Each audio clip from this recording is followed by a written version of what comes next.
Hey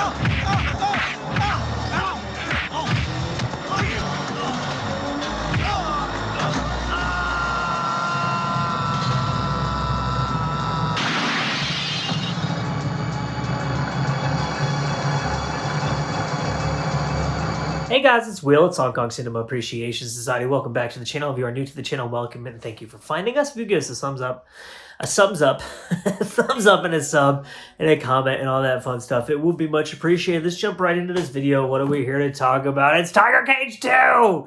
So if you watched my previous video, you know that the first Tiger Cage is my new favorite movie. I absolutely loved that movie. It is so good.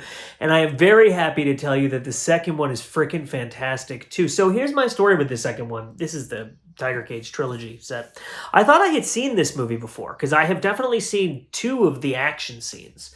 But upon rewatching it, I kind of don't think I have seen it. And I don't know why I thought I had, like, the sword fighting scene I've definitely seen, and I've seen relatively recently, maybe on YouTube or something, but I really did think that I had seen this film, but I hadn't, and so this was a new movie to me.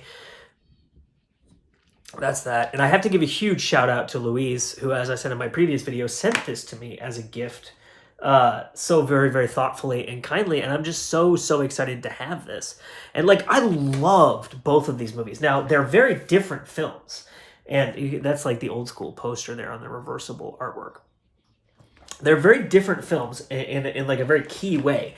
And I'm going to talk about that. And then, so I'm going to do like a hybrid kind of movie review and Blu-ray review. So I'll tell you why I thought this movie was freaking fantastic. And, like, if you're a fan of Hong Kong cinema, especially action movies and shoot 'em up movies and John Woo, and, like Ringo Lam, Donnie Yen, like that kind of stuff, there's no reason you shouldn't already own this or just go out and buy it immediately, because the films are just, like, incredible. Like, own these just to own the films.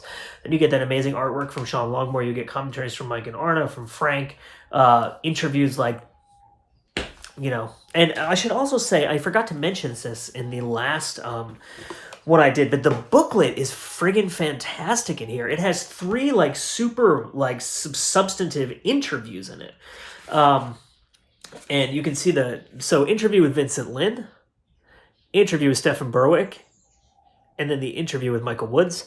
And those are all conducted by Matthew Edwards, who's fantastic. And I love the interviews that he's done before on other releases. And this is just an incredible, like, you learn a lot about these movies from the interviews. And he asks really good questions. And it's like a well-printed booklet. It's really good, like nice paper. I like the texture of it a lot. And so I'm just going to put that out there, that's a great booklet. So to get into this, what is this movie? Yuen Woo-ping directed it, as he directed the first one, who's obviously insanely famous. Probably most famous in the States for people who don't watch Hong Kong cinema, because he did the fight choreography for Kill Bill and The Matrix, as well as a bunch of other things.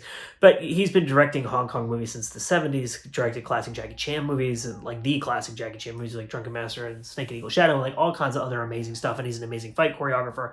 So he directed this film. Donnie Yen is in it, Rosamund Kwan is in it, David Wu, Robin Chu, Cynthia Khan, Dodo Cheng, Lo Lei. Like, the cast is incredible. Michael Woods is in it. And the first movie is really a thriller in like a classic sense, and that it's not focused on violence and fighting, but it has that in it. It's really focused on the plot and the characters.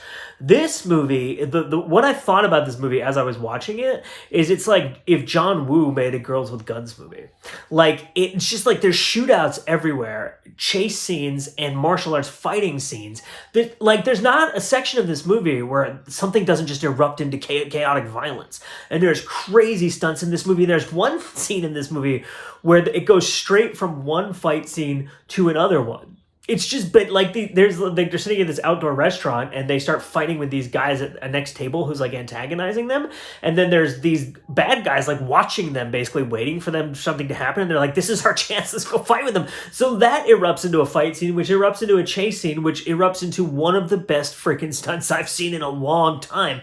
There's a scene in this movie where Johnny Yen is fighting this guy on a bus, and there's a stunt in it where I actually said out loud to the TV, pardon my French, I said, what the fucking fuck you, like loudly to the TV. My wife was in the other room and she's like, are you okay? And I'm like, yeah, this stunt just blew my mind. I was like talking out loud to the TV while I was watching this movie. I had a beer when I watched this movie, Rasputin, if any of you are beer fans, the Russian Imperial Stout, and that's a very strong beer. And this is like the perfect movie, like if you want to watch shootouts and badass fighting and like a really good thriller with like really amazing Hong Kong locations, really strong performances, a great cast, and you just want to drink a beer and chill and just like have a great time watching a movie that you love because you love these movies like I do, this is the perfect movie for that. Like, it's so fucking good for just like people beating the shit out of each other, people shooting each other, and it has a really solid plot. I don't think the writing is as well done in this movie as it was in the first movie. But this movie foregrounds action much more than the first one does. So you get something different out of it. So even though the script I don't think is as tight and the level of paranoia, the performances are not quite at the same level, you still get really great action in it. And the plot is very solid. The plot of this film is relatively simple. There's like a money laundering scheme where people are bringing money from there's Chinese American gangs bringing money to Hong Kong to launder it into legitimate businesses to put it back into America so that no one knows it was illegal money in the first place, right? And then a bag of the money disappears, and there's betrayals and killings and all this stuff, right? And Frank Zheng points out on his commentary that this movie is not actually in Hong Kong a sequel to the first movie. They have nothing to do with each other. Like, there's a couple similar cast members. They're not playing the same characters. And there's the same director, but they're not related at all. But I did find that they're thematically related because they're about greed and betrayal. This movie is so early 90s too. Like, it reminded me of like John Grisham movies, like The Firm and that kind of stuff, because there's lawyers who are like central characters and they're very rich and they're in these big high-rise offices, and it's about like money and corruption and like the point at which legitimate business and illegal business kind of converge, and the way that these power structures take advantage of like working people and their resentment and anger because of it, and like all that. You see so much of that stuff in these movies from this era, late 80s, early 90s, and this is like such a great example of that type of thriller. But like I said, it really foregrounds the action. It is much more of a reaction style film. I've talked about this structural template before on this channel. There's a great example of it right here, Wild Search, which is one of my favorite movies, which I will always take the opportunity to show off, which has been released by Eureka. Channing Fat is in that film. And basically what I mean by that is that it's not a very, like, the first film is a really tightly plotted, really tightly structured, really immaculately pieced together film. This film is much more of you have a setup, you have an event, people react to that event, and then react to that event, and then react to that event, and people kill each other, people fight each other, people chase each other, and people kind of get to know each other better in some instances, and then by the end of the film, you reach a conclusion, and it's over. This is very much that style of film in terms of the narrative template of it. There's a really good relationship between Rosamund Kwan and Donnie Yen at the center of this film, where they're very antagonistic towards one another at the beginning, and then they're very friendly with one another towards the end. We can leave it at that. And there's good friendships in this film too. There's good shifting alliances. One of the things I loved about this movie that I think is something that Hong Kong cinema is exemplary at. A lot of the filmmakers who make these films, and I think with these two films, Yuen Woo-ping has proven to me that he is no exception to this rule, is that, and Ringo Lam is fantastic about this, John Woo is fantastic about this, the characters are really well done. And it's not just like, you have a good character and then that character is, interests you throughout the movie. It's that the characters are tracked in a way that is really well done, scene to scene. And this is something that I, as a writer, really appreciate, because as a writer, this is like a lot of what you spend your time doing. Like, as you're writing a scene, where is this person psychologically in this scene? Where have they been before? Where are they going? What are their relationships? Like that kind of stuff, right? And so what you see in this movie is that the Rosamund Kwan and Donnie Yen character are a very certain way at the beginning. And I actually kind of found them both really annoying in the beginning, and I was like, fuck, is this going to be one of those movies with like really annoying characters? And then they change. Scene to scene, they change. They end up in different situations, and they change. Like, Donnie Yen's not as stressed in one scene as he is as stressed in another scene, and you see like a nicer side of him. Same thing with Rosamund Kwan. You take them out of their comfort zones, and they change. But they don't just change as individuals, and you don't just see different shades of the individual characters. What you see is their shifting relationships and their attitudes towards one another. And it's done in a really human way that it's very easy for you to empathize with as a person watching this film, because you've been in situations like that before. You've met people who pissed you off, and then like 3 weeks later, you were friends with them. or vice versa, someone you really trusted and then you found out you couldn't trust them. And like, it's done in a way that doesn't just benefit the forward movement of the plot, but is also very human and helps you relate to it as an audience member. And one of the things I actually thought was really interesting about this film is that, or rather about this release, is that Mike and Arna talk on the commentary track. This is a good way to segue into the bonus features here. They talk on the commentary track about how this, like, with this movie and the previous one, Yuen Woo-ping kind of seemed like he was starting to realize as a filmmaker that people weren't just coming for the fights anymore. You couldn't get away with just stringing together a shitload of amazing fight scenes and that's the movie. You need character, you need humor, you need the romance, you need these moments that people can relate to, right? And that was very much a thing in the 80s too, into the 90s, is what is the audience relating to? Whereas in the 70s, you don't see that as much. And Tarantino has actually spoken about this at length, like why he loves 70s movies, but he finds 80s movies annoying because in the 80s, they really want you to like the characters. Whereas in the 70s, you just go batshit insane and the characters could be totally unlikable and crazy. And he loved it. I, as a writer, and as someone who I would rather spend time with people I like than people I find really brutally and blatantly just like horrible people and despicable. I really like that trend of like, who is the character? Like, and they don't have to be likable, like as a fully well-rounded, I want to spend the rest of my life with this person, they're my best friend, but like what makes them interesting is maybe a better way to say that.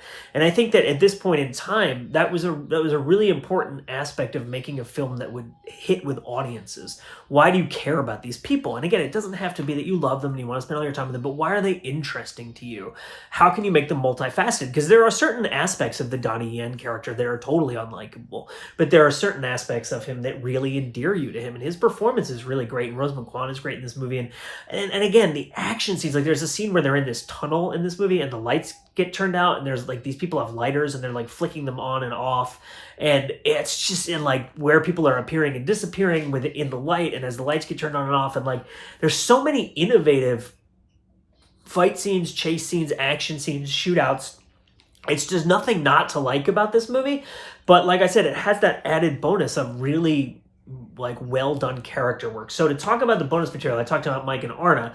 One of the cool things about this movie, in terms of Mike Leader, is that it starts with a plane coming into Hong Kong, and you could see Mike Leader's apartment in the shot where he first lived when he came to Hong Kong, and he points it out. And the school from School on Fire is right next to the apartment that he lived in, so he points out where that is. And he has a really funny theory that one of the actors in this movie might be a terrorist. So I'm not going to tell you any more about that. It's in like the first 5 minutes of the commentary, but it's really funny. They talk about Yuen Woo-ping's adaptability, like in general, about how he went from being like pure old school martial arts to making really good movies with gunplay to the added character focus and romance, and like he could really change with the times and understand what audience wanted in a meaningful way. He wasn't so deeply entrenched in his way of doing anything that he refused to do anything else. And I thought that was a really interesting kind of conversation they had. They talk about Donnie Yen's real life, and they compare him to the Fresh Prince of Bel-Air, which I thought was really funny. Arna talks about, one of the things I love about Arna on commentary tracks is, he's a filmmaker. So when he sees stuff in a movie, he'll just comment on it. So there's a scene in this movie that's shot in an elevator, and he talks about the difficulty of shooting in elevators and how tight the spaces are, and some of them have mirrors in them, and where do you put the camera, and like stuff like that. It's like really, really interesting kind of nuts and bolts of filmmaking. And one of the other things I thought was really interesting that Frank Jeng also talks about in his commentary track is the height of the buildings. So because the airport was built so that the planes were coming in over the city, the buildings couldn't be taller than a certain height. And so there are certain scenes in this movie that are filmed in those neighborhoods where you notice all the buildings are relatively small and low occupancy and stuff like that. But then when you're in other parts of the city, you see different types of buildings. And like I said, Frank talks about that too. So that's really interesting to me. So to talk about Frank, let's segue into that. Frank actually points out there's a scene in this movie that's shot in a neighborhood where Bruce Lee used to live and where Chow Yun-fat now lives.